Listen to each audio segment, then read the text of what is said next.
Halo para pendengar, dimanapun kalian berada. Seperti yang gue janjikan, kali ini gue hadir membawakan konten detail kecil anime Sumatsu no Valkyrie. Tapi, konten kali ini akan lebih banyak referensi daripada detail kecilnya. Jadi, anggap saja ini adalah penggabungan antara playlist detail kecil dan juga referensi. So, langsung aja, mari kita mulai. Detail pertama, di saat Brunhilde menolak usulan para dewa, salah satu gagaknya Odin ngomong, apakah kamu ingin membanjiri bumi lagi atau mempercepat awal zaman es dan membekukan mereka? Kalau kalian notice, kalimat yang digunakan gagak itu adalah mempercepat awal zaman es. Kalimat ini merefer ke penelitian yang menjelaskan kalau bumi memiliki siklus dan suatu saat nanti akan kembali ke zaman es. Nah, siklus zaman es berikutnya akan terjadi dalam 1500 tahun lagi. Makanya, kata yang digunakan si gagak adalah mempercepat zaman es dan bukan membuat zaman es lagi. Detail kedua, Lubu masuk ke dalam arena dalam kondisi tertutupi kain. Itu adalah kain yang menutupi tubuh Lubu ketika dia dieksekusi Cao Cao. Lalu, kalau kalian perhatikan, Lubu memiliki bekas luka di lehernya, padahal sebelum dieksekusi, leher Lubu tidak memiliki bekas luka apapun. Kalau kita hubungkan dengan penjelasan Gold di episode 8, yaitu para pejuang terpanggil dalam kondisi terbaiknya, ini berarti kondisi terbaik Lubu adalah beberapa saat setelah dia mati. Makanya dia muncul dalam kondisi tertutupi kain dan dengan bekas luka di lehernya. Detail ketiga, di episode 2 dijelaskan kalau Mjolnir adalah senjata yang mampu menghancurkan benua. Tapi siapa yang menyentuh senjata ini akan merasakan panas bagaikan lava. Penjelasan ini memberitahu kita kalau Mjolnir sangatlah panas. Makanya di flashback Thor, kita diperlihatkan scene darah yang menguap ketika menyentuh Mjolnir, dan juga ini yang jadi alasan kenapa tanah di sekitar Mjolnir berubah menjadi magma.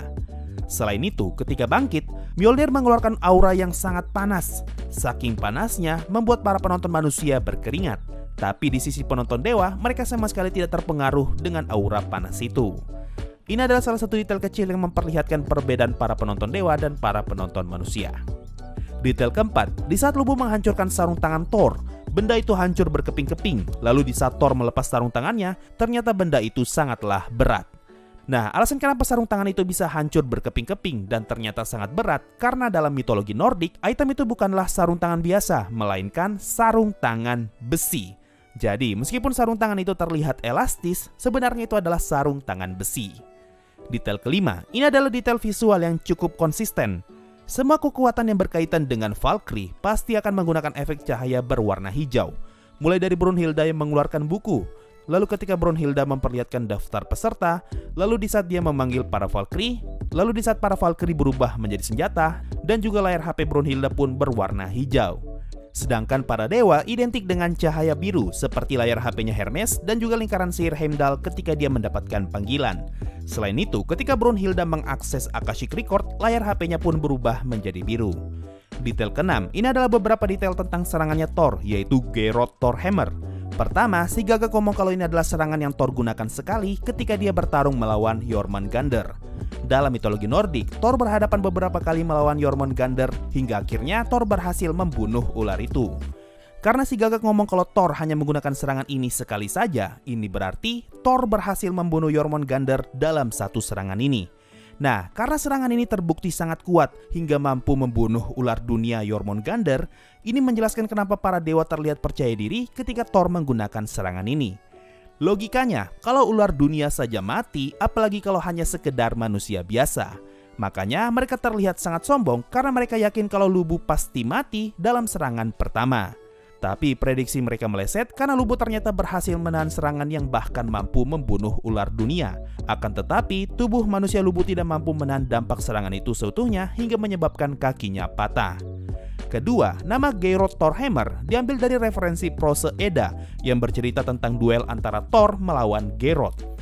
Dalam duel ini, mereka saling melempar bola besi panas, dan Thor berhasil menangkap lemparan bola dari Geirot lalu membalikan lemparan itu hingga membuat Geirot terbunuh. Nah, ini yang jadi alasan kenapa gerakan jurus Geirot Thor Hammer dalam anime ini adalah gerakan melempar Mjolnir lalu ditangkap dan digunakan sebagai serangan. Detail ketujuh, jurus Lubu yang mampu membelah langit disebut Sky Piercer. Jurus ini mengambil referensi dari Romance of Three Kingdom, yaitu senjata yang Lubu gunakan adalah tombak bernama Fang Tian Huaji yang kalau ditranslasikan berarti Sky Piercer atau penembus langit. Detail ke-8, di flashbacknya Lubu, dia melihat petir di langit dan berkata kalau ada sosok yang lebih kuat di atas sana. Kemudian muncul awan yang membentuk Zeus. Scene ini memberi kesan kalau Lubu ingin bertemu dengan sosok pengendali petir itu yang biasanya identik dengan Zeus. Tapi karena Zeus di Sumatsu bukanlah dewa petir, makanya musuh yang Lubu hadapi adalah Thor. Detail ke-9, di episode 5, sebelum Brunhilde menampilkan wajah para manusia, awalnya dia mengakses Akashic Record dengan menggunakan HP-nya. Pada saat membuka Akashic Record, layar HP Brunhilde berubah menjadi warna biru. Detail ini memperlihatkan kalau Akashic Record adalah fitur miliknya dewa, makanya layarnya menampilkan warna biru. Lalu, alasan dia mengakses Akashic Record terhubung dengan referensi Akashic Record yang sudah pernah gua bahas panjang lebar di konten referensi. Dalam kepercayaan Hindu, Akashic Record dipercaya sebagai tempat di mana segala macam pengetahuan tentang alam semesta tersimpan. Dengan kata lain, semua data tentang manusia yang pernah hidup dari dulu sampai sekarang, semuanya tersimpan di dalam Akashic Record. Makanya Brunhilde mengakses data tersebut melalui Akashic Record. Detail ke-10, setelah Brunhilde mengakses Akashic Record, kita diperlihatkan beberapa gambar manusia yang buram. Semua gambar itu adalah gambar manusia-manusia bersejarah yang pernah hidup di dunia nyata. Nah, berkat bantuan kalian semua yang nge-DM di Instagram, gue berhasil mengidentifikasi hampir semua gambar itu. So, biar gue jelaskan satu persatu. Di sini ada Gandhi. Beliau adalah sosok yang sangat penting dalam pergerakan kemerdekaan India dengan caranya yang anti terhadap kekerasan. Kemudian ada Beethoven. Dia adalah komposer asal Jerman yang sangat terkenal dengan salah satu kehebatannya, yaitu berhasil menyadari kalau suara dapat terdengar melalui perantara tulang. Lalu ada Bunda Maria Teresa atau Mother Teresa. Beliau adalah biarawati Katolik Roma yang mengabdikan dirinya di India dengan tujuan untuk membantu kaum miskin serta orang dengan penyakit HIV dan TBC. Lalu ada Joseph Stalin, dia adalah tokoh revolusi dan juga politikus asal Uni Soviet. Dia terkenal sebagai salah satu pemimpin diktator paling kejam di Uni Soviet dan sebagai orang yang mengusulkan ideologi Marxisme-Leninisme. Digabung ya, bukan dipisah. Berikutnya adalah Steve Jobs. Siapa coba yang gak tahu orang ini? Beliau adalah founder dari brand Apple yang saat ini menjadi salah satu brand paling bergengsi di dunia. Lanjut adalah Nefertiti. Beliau adalah istri utama Firaun yang sangat terkenal dengan kecantikannya yang luar biasa. Lalu ada Salvador Dali. Dia adalah pelukis dari Spanyol yang sangat terkenal dengan lukisan-lukisannya yang bertema surrealis. Kemudian ada Marilyn Monroe, dia adalah aktor, model, dan penyanyi terkenal asal Amerika Serikat pada tahun 1950-an. Bahkan pada saat itu, dia sempat menjadi aktris dengan bayaran tertinggi.